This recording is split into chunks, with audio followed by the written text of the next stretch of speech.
и на тела.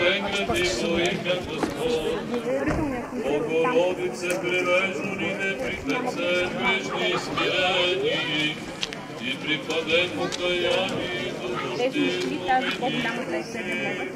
Владичице, помози нам и милосердовавши, пусти ся погибаем от множества прегрешений, се отврати Твоя рабички, всяко едино надежду имаме.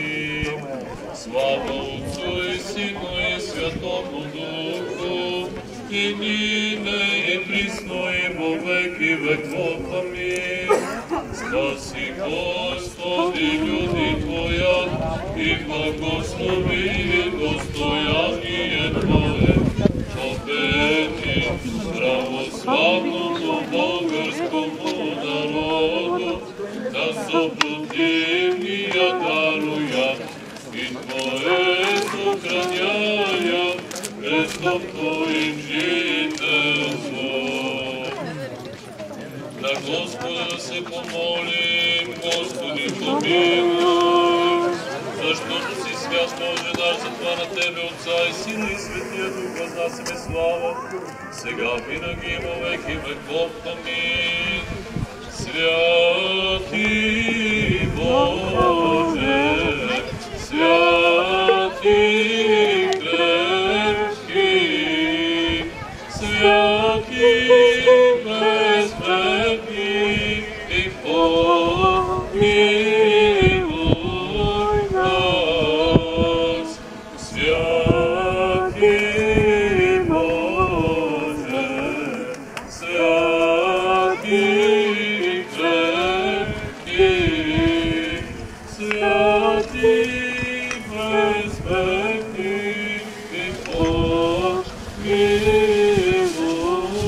нас.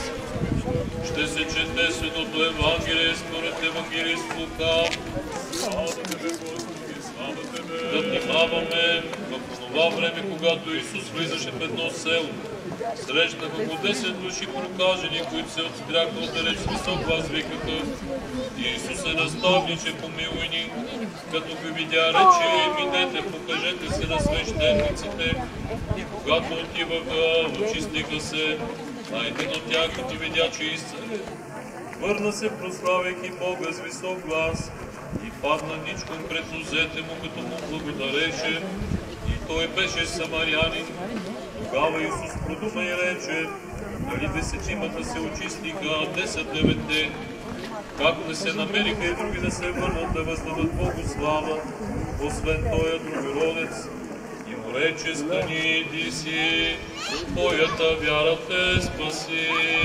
Слава Тебе, Господи, слава Тебе! Помилуй ни, Боже, по Твоята велика милост, молим Ти си, чуй ни, помилуй.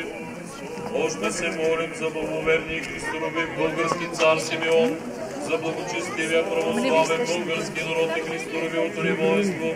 Още се молим за високо преосвещение нашите митрополит Николай и всички Христа наши братя, благодарейки със страх и трепет, като непотребни за Твоето добросърдечие раби, Спасителю и Владико наш Господи, за Твоите благодеяния, които изобилно си излял на Твоят благочестив православен български народ.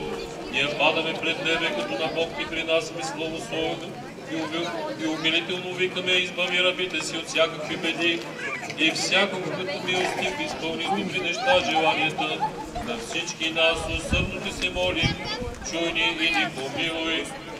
Както сега милостиво си чул молитвите на Твоите раби, Господи, и си проявил спрямо тях добросърдечието на Твоето човеколюбие, да и занапред не презира и изпълнява и за Твоя слава всички добри искания на Твоите верни люди и яви на всички нас Твоята богата милост, като презреш прегрешенията ни, молим да се чуй ни помилуй, да бъде благоприятна като благоводно камило и Твоето всесъжение, се благи води по тая наша благодарствена служба, пред величието на Твоята слава и като щедър изпращай на Твоите раби, Твоите богати милости и щедро избавяй Твоята църква, благочестивия православен български народ, това село от всякаква съпротива, на видимите и невидими врагове, а на всички Твои люди дай безгрешно и добро здраве, дългоденствие и успех във всички добродетели. Молим Ти се, всещедри Царю, милостиво чуй и щедро помилуй. Чуй ни, Боже, Спасителю наш, упование на всички по цялата земя и на уния, които са далече в морето и милостив, води владико за нашите грехове и ни помилуй, защото си милостив и човеколюбец Бог и затова на Тебе, Отца и Сина и Святия Дух, възнасяме слава сега винаги и във вечните векове. Амин.